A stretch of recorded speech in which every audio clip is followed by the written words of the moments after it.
हटिया के खुनावा से लिखो ही चिट्ठिया चिट्ठिया के जवाब दी हो गए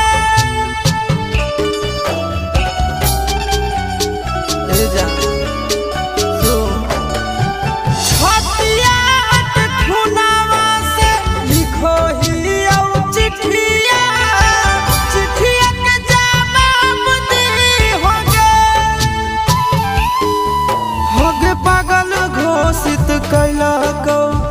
राज पागल खानावा में